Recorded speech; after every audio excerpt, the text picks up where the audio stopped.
देखिए, जो हमारा योग का आधार है, जो साधना का आधार है, जो भक्ति का आधार है, हमारे आत्म कल्याण का जो आधार है वो है सुषुम्ना नाड़ी। अब सुषुम्ना है क्या, उसको हम पहचाने कैसे और उसको हम जागृत कैसे करें, उसके अंदर प्रवेश कैसे करें? क्योंकि सुषुम्ना जो नाड़ी है वो सोई पड़ी है। सुषुम्ना जो नाड़ी है वो एक तरह से निष्क्रिय है, स्तब्ध है। उसका कोई भी शरीर के अंदर इस समय जो साधक नहीं है और जो साधना के मार्ग पर नहीं चल रहे हैं या फिर किसी को पूर्ण गुरु नहीं मिलता, ऐसे लोगों की जो सुषुम्ना नाड़ी है वो पूरी तरह से सुषुप्त है। इसीलिए उसका नाम सुषुम्ना है। प्यारे साथियों, सुषुम्ना का जो, चाहे वो अमीर हो, गरीब हो, काला हो, गोरा हो, मोटा हो, पतला हो, छोटा हो, चाहे जैसा भी हो, किसी भी प्रांत में रहता हो, किसी भी देश में रहता हो, वो सभी के अंदर विद्यमान है। आज हम सुषुम्ना नाड़ी का जो सुषुम्ना नाड़ी है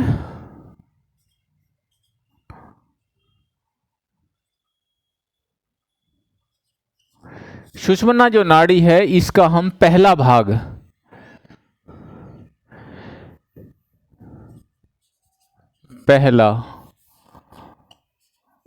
आज हम आपके सामने रख रहे हैं। सुषुम्ना नाड़ी का पहला भाग।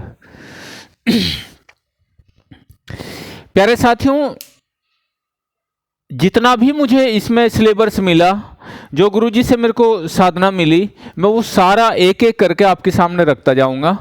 आप इसको कृपया ध्यानपूर्वक समझें। दो मार्ग हैं योग के, यानी दो पैथी हैं। एक है गुरु गोरखनाथ का योग, जिस भगवान शिव का योग, जिसको हम कहते हैं हठ योग। एक है महर्षि पतंजलि योग। साथियों, जो महर्षि पतंजलि है, पतंजलि के यहां पे कोई आसन नहीं है। पतंजलि योग में कोई भी आसन का वर्णन नहीं मिलता। कहीं कहीं छुटपुट किसी किसी आचार्य ने सिद्धम, पदम, उग्र, स्वास्तिकम 4 आसनों का जिक्र किया, बस।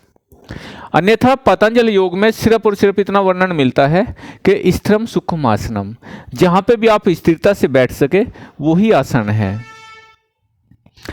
पतंजलि योग में जो है वो षटकर्म भी नहीं है, यानी शरीर का शोधन भी नहीं है। वो कहते हैं अगर हमारा चित्त स्थित हो गया, चित्तम चलत संसारा निश्चलम मोक्ष उच्यते, चित्तम चले संसारा निश्चलम मोक्ष उच्यते।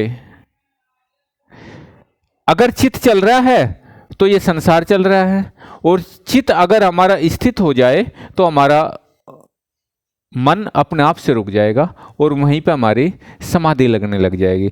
लेकिन साथियों, आज के दौर में ये कोई सहज बात नहीं है, ये बहुत ज़्यादा मुश्किल है, बहुत ज़्यादा टफ है। तो सुषुम्ना नाड़ी के लिए आज हम जिक्र कर रहे हैं, उसका थोड़ा सा प्रारूप आपको बता देता हूँ। ये देखिए, ये हमारी 3 नाड़ियाँ हैं।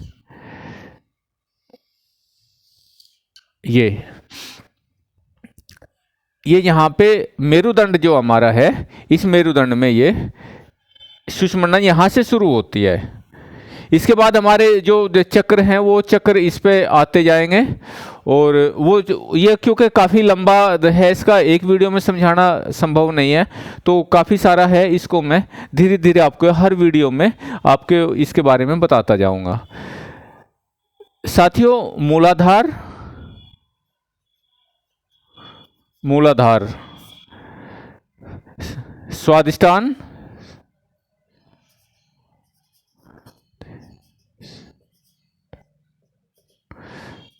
मणिपुर, अनाहत,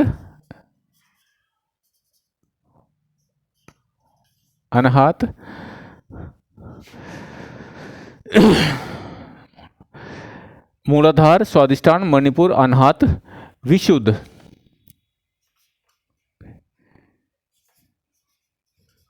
विशुद्ध, आज्ञा एंड सहस्रार।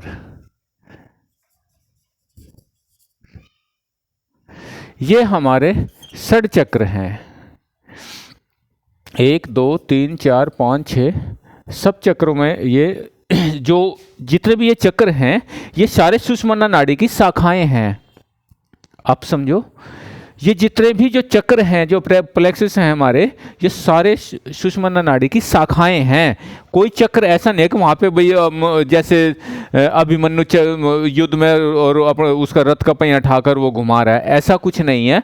ये इसकी शाखाएं हैं। आप ये इस पे भी समझ सकते हैं, या फिर इसको मैं अलग से बना के आपको दिखा रहा हूँ कि अच्छा, जो हमारी शक्ति है वो इसके अंदर ऐसे ऐसे जो सर्पाकार चलती है।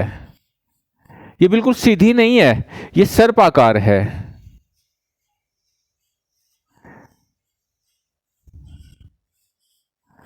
ये ऐसे सर्पाकार चढ़ती है। गरम और ठंडा, यानी ईड़ा और पिंगला, और बीच में ये सुषुम्ना। ये जो सुषुम्ना है इसके अंदर हमें प्रवेश करना है। जब तक योगी इसके अंदर प्रवेश नहीं करेगा, जब तक उसको साधना का काखा नहीं मिलेगा।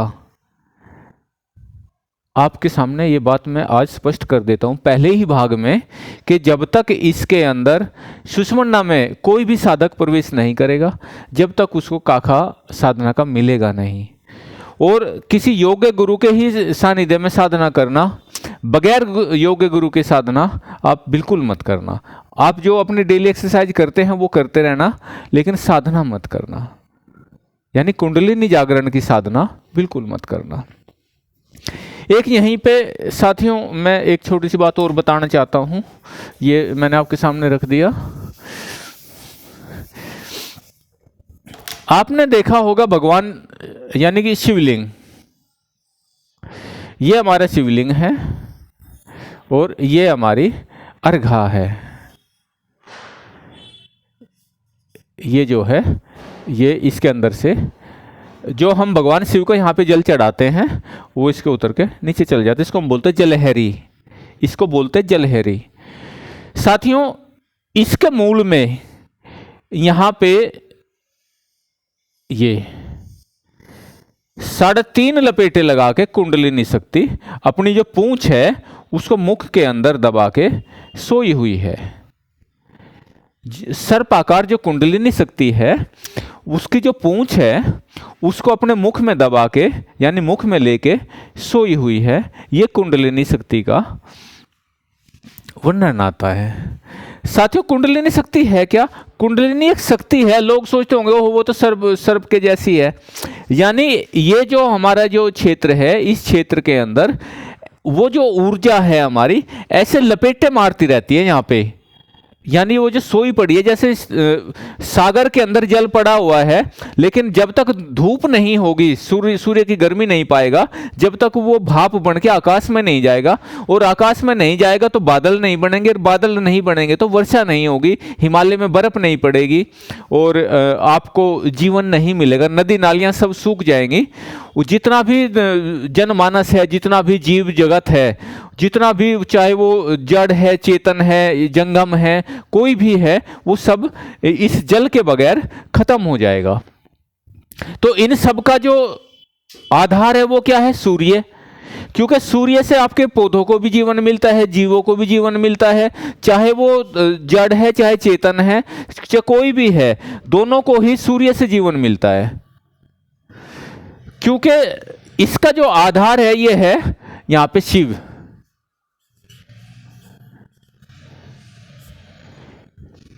शिव आधार है, चाहे वो सुषुम्ना है चाहे वो कुंडलिनी शक्ति है, आधार सबका शिव है। यहां पे रज पड़ा हुआ है और यहां पे बीज पड़ा हुआ है, यानी यहां पे शक्ति है और यहां पे बीज है। ये बात आपको समझ लेनी है। ये जो कुंडलिनी शक्ति है, जब तक आपकी ईड़ा और पिंगला, जब तक ये नाड़ी आपकी और ये नाड़ी, जब तक ये आज यानी हमारे जो नासिका ये है और ये दोनों छिद्र जो नासिका के हैं, जब तक इसके अंदर कुंडलिनी शक्ति, ये दोनों नाड़ी हमारी मृत नहीं हो जाएंगी, यानी कि श्वास आने जाने इनमें बंद नहीं हो जाएगी, जब तक हमारा सुषुम्ना जागृत नहीं होगा। यानी सुषुम्ना के अंदर प्रवेश कौन करता है?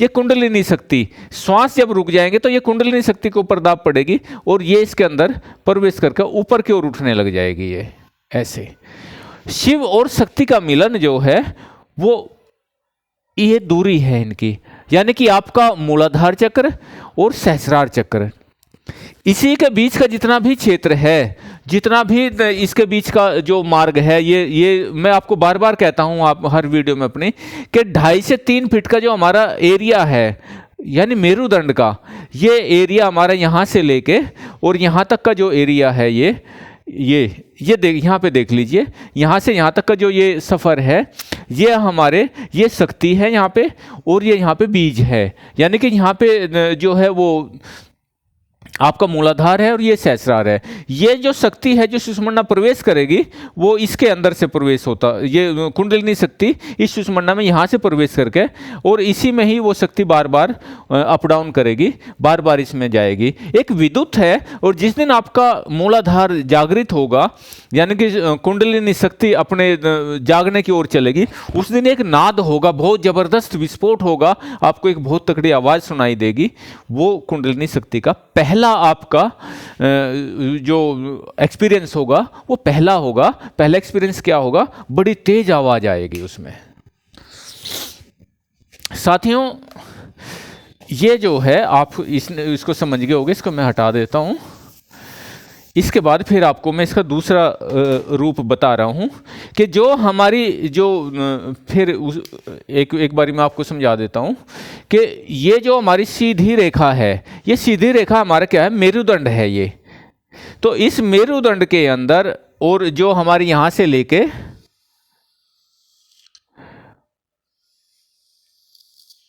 ये जो हमारी बीच वाली जो नाड़ी है, यानी कि ये ईड़ा और ये पिंगला, फिर से बता देता हूं, ईड़ा और पिंगला, जब इन दोनों को आप प्राणायाम के द्वारा जीतेंगे, इसकी मैं विधि अगली वीडियो में बताऊंगा आपको कि आपने कैसे प्राणायाम करना है। लेकिन ये प्राणायाम आप साधेंगे कैसे, ये सधे कैसे, इसके विषय में मैं आज थोड़ा सा आपको बताऊंगा, इसको आप समझिए। देखिए, ये जो हमारी नासिका है, यानी कि हमारी ईड़ा नाड़ी, जिसको हम चंद्र स्वर कहते हैं। साथियों, योग का जो चैप्टर हैं, योग के जो पड़ाव हैं, वो है रज और वीर्य। रज और वीर्य, रज कहाँ है? यहाँ पे, और वीर्य कहाँ है? यहाँ पे। रज और वीर्य, चंद्र और सूर्य, यानी कि चंद्र नाड़ी और सूर्य नाड़ी। रज, वीर्य, चंद्र, सूर्य। इसके बाद फिर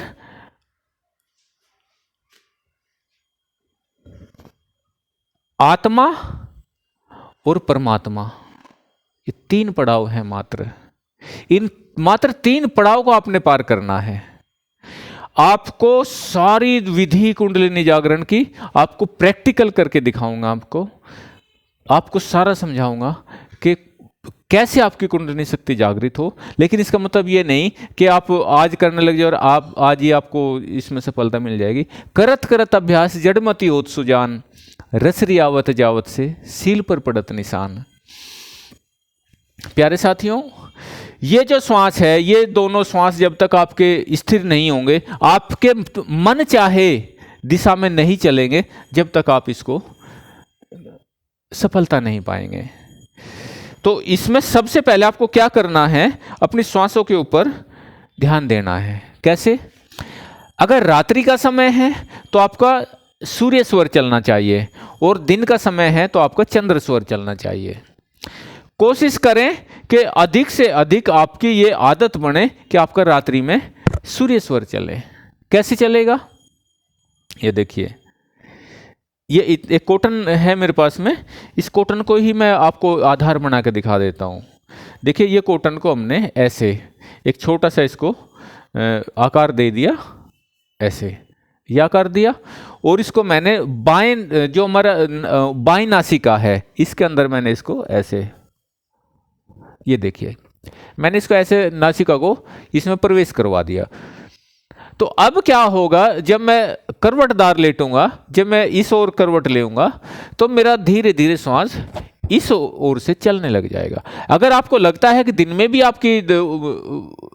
में आपका बाएं स्वर बहता है, दायां स्वर बहता है, यानी सूर्य स्वर ज़्यादा चलता है, तो आप इसको निकाल के और इसमें ऐसे, इसके अंदर भी आप इसको ऐसे प्रवेश करवा सकते हैं। तो जब आप अगर आपको चंद्र स्वर चलाना है तो आपने कॉटन इस सूर्य स्वर में रख लेनी है, और अगर आपको सूर्य स्वर चलाना है तो चंद्र स्वर में आपको ऐसे कॉटन ऐसे रख लेनी है, इस तरह। ये कॉटन आप इसमें, कॉटन से देखें कोई नुकसान नहीं होता, ये इसका साधारण तरीका है। जब आपके इसके अंदर, एक तो इसमें आपका नासिका दुखेगी नहीं, और आपको और भी कई तरह के इसमें सुविधा होगी आपको चंद्र स्वर चलाने में। और अगर आपको ये लगता है कि मेरे को कोई असुविधा है, तो आप इसको थोड़ा कम कर ले, थोड़ा पतला कर ले इसको, ऐसे। जैसे ये मैंने पहले मोटा दिखाया आपको, अब इसको मैं आपको थोड़ा पतला करके दिखाता हूँ, ऐसे ये रख लिया। तो इससे बिल्कुल भी आपको कोई वो नहीं होगी। ऐसे ही जब हमें ये स्वर चलाना है तो इधर में हमने कॉटन रखनी है, और जब हमें ये स्वर चलाना है तो इधर कॉटन ऐसे निकाला और इसको ऐसे इसमें डाल दें। ऐसे डाल के आप इसको रखेंगे तो आपका स्वर आपके मन चाहे तरीके से आपका स्वर चलेगा। ठीक है साथियों, आप समझ गए होंगे। बहुत अच्छी विधि है। उसके बाद फिर आप धीरे धीरे इसकी जो प्रैक्टिस है, वो जब भी आपको सोना है तो कोशिश करें कि बाईं करवट लेके सोए, और जब आपको भोजन करना हो तो भोजन के समय इसको, जब भी आप भोजन करें, चाहे आप सवेरे भोजन करें, शाम को करें, जब भी आपको भोजन करना है तो आपने क्या करना कि फिर से, क्योंकि जिस समय आपका भोजन करने का जो समय हो, उस समय आपका दायां स्वर चलना चाहिए। दायां स्वर चलना, आपको बायां चल रहा है, यानी चंद्र नाड़ी चल रही है आपकी, तो आपने क्या करना है, उसको चंद्र नाड़ी के अंदर ऐसे फिर से कॉटन लगा लेंगे आप, और थोड़ी देर रुकेंगे तो आपका दायां स्वर अपने आप चल जाएगा। और जब दायां स्वर चलने लग जाए, जब भी आप भोजन करें, ये आपको सुषुम्ना जागरण में बहुत ज़्यादा लाभकर होगा। आप थोड़े दिन इस अभ्यास को करिए और मुझे कमेंट में ज़रूर बताइए कि आपको क्या फ़र्क पड़ा और आपको इसमें क्या बदलाव लग रहे हैं। साथियों, बिना गुरु के कोई भी हमें, जब आपको यूँ लगे हाँ मैंने भोजन कर लिया, और अब थोड़ी देर के बाद आप इसको उतार दें, सामान्य हो जाए। और कोशिश करें कि आपके अंदर जितना भी संयम हो, गुस्सा ना आए, आपको क्रोध ना आए, किसी के ऊपर मन ललचाए नहीं, किसी स्त्री को देख कर मन ना ललचाए, किसी के धन को देख के, और दूसरी गाड़ियाँ आदि। ये जो माया है, ये माया योगी को बहुत भरमाती है। आपको इसके चंगुल में नहीं फंसना। आपको कम से कम भोजन करना है, यानी कि जिससे आपके शरीर के अंदर कोई प्रॉब्लम ना आए, जिससे शरीर, क्योंकि अति किसी भी चीज़ की ठीक नहीं है, अति किसी भी चीज़ की ठीक नहीं है, चाहे वो कुछ भी है। धन की भी अति ठीक नहीं, पुत्र की भी अति ठीक नहीं, यानी ज़्यादा संतान हो जाए वो भी ठीक नहीं है, और ज़्यादा आपके पास में निर्धनता हो वो भी ठीक नहीं है, ज़्यादा वस्त्र हो वो भी ठीक नहीं है। मालिक इतना दीजिए जामे कुटुंब समाए, मैं भूखा ना रहूं अतिथि भूखो ना जाए। तो ये हमारे बड़े बड़े ऋषि महर्षियों ने पहले ही समाज के अंदर ये संदेश दे रखा है। और इस संसार में जो भी कोई संदेश देता है वो सब पहले से हैं, नया कोई कुछ भी नहीं दे सकता। मैं भी जो आपको विधि बता रहा हूँ, ये सारी विधि हमारे ऋषि महर्षियों ने पहले ही दी हुई है। बस ये है कि श्री गुरुओं के मुखों से ही हम लोगों को प्राप्त होती है, क्योंकि हम लोग कभी देखते ही नहीं। हम अपने बच्चों को कभी चाहते ही नहीं कि हमारे बच्चे योग में जाए। कभी आप कह ही नहीं पाते अपने बच्चों को चल भाई योग में चल, या भाई थोड़ी देर भगवान का साधन कर। कोई भी अपने बच्चों को कहता नहीं। आज थोड़ी जागरूकता आ रही है, लेकिन हो सकता है कि वो परमात्मा करे आगे तक चले और लोग अपने सनातन को जाने। आपके यहाँ पे 18 पुराण, 4 वेद, 6 शास्त्र, 4 वेद, 6 शास्त्र, 18 पुराण, और कितनी नीतियां, कितने महापुरुषों की नीतियां, भांति भांति के उनके प्रवचन, सब परमात्मा की राह में। और कितने अभागे लोग हैं जो अपनी सनातन परंपरा को छोड़ के दूसरे मजहबों में चले जाते हैं, दूसरे जो पंथ है दूसरे पंथों में चले जाते हैं। अरे तुम्हारे यहाँ तो इतना सिलेबस है कि तुम पढ़ ही नहीं सकते उसको।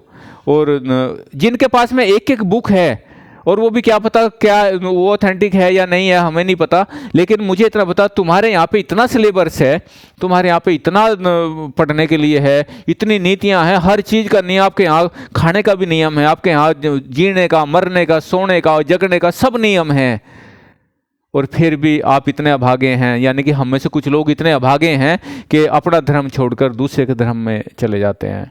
साथियों, ये परमात्मा ने तो हमें पूर्ण बना के भेजा ना, हम क्यों फिर बाद में अपने अंदर दूसरी निशानियां उत्पन्न करते हैं। परमात्मा ने तो आपको संपूर्ण दिया ना। और परमपिता परमात्मा की दया देखिए कि हमारे सनातन परंपरा में कोई भी पुजारी हीन अंग का नहीं हो सकता। जिसका अंग हीन हो, हींग अंग का पुजारी नहीं होता देवालयों में। तो साथियों, सुषुम्ना के ऊपर आज हम बात कर रहे हैं, चर्चा कर रहे हैं। तो ये जो सुषुम्ना नाड़ी है, मैंने आपको बता दिया, जब आप अपने यहाँ पे कोटन लगा लेंगे तो धीरे धीरे आपको अभ्यास इसका होने लग जाएगा। और धीरे धीरे धीरे धीरे जब आपके मन के अनुसार आपका स्वर चलने लग जाए, इससे क्या होगा कि जो आपका स्वर के अनुसार आप अपने काम कार्य भी करेंगे, चाहे ऑफिस जाना है, चाहे और कुछ करना है, कहीं काम पे जाना है, कुछ भी करना है, जो शुभ काम करने हैं, शुभ कर्म करने हैं, तो आप अपने स्वर के अनुसार उसमें जाके और उसका लाभ प्राप्त कर सकते हैं। स्वर का बहुत बड़ा विज्ञान है, कभी इस पे भी वीडियो बनाऊंगा मैं। तो साथियों, सुषुम्ना के पहले भाग में आज हम जो जिक्र कर रहे हैं कि सुषुम्ना को हम कैसे जागृत, इसमें सबसे पहले हमें षटकर्म में जाना होगा। षटकर्म मैंने वीडियो डाली हुई, आप षटकर्म को देख लीजिए। षटकर्म हम यानी कुंजल क्रिया, जल नेति, सूत्र नेति, वस्त्र धोती, ये षटकर्म है। इस षटकर्म की वीडियो को आप, और जो भाई षटकर्म नहीं कर सकते तो वो घबराए नहीं, वो वात्सार धोती से भी ये होता है। जिन लोगों को स्टंट डले हैं, जिन लोगों को हार्ट की प्रॉब्लम है, तो वो कोई भी कुंजल क्रिया या सूत्र नेति, धोती आदि इस तरह की चीज़ें ना करें। और वो मेरे से अपनी स्थिति के बारे में बता सकते हैं, कमेंट लिख सकते हैं मुझे, और कमेंट में मैं बता दूंगा कि आपको किस तरह से करना है। लेकिन सभी इसके अधिकारी हैं, ये बात नहीं है कि किसी को इंस्टेंट डल गया या कोई सर्जरी हो गई है तो वो इसके अधिकारी नहीं, सब अधिकारी हैं, लेकिन उनके गुरुओं के अनुसार वो धीरे धीरे धीरे धीरे थोड़ा समय लगता है और परिपक्वता उनके अंदर आती जाती है। प्यारे साथियों, सुषुम्ना का पहला भाग आज मैं यहीं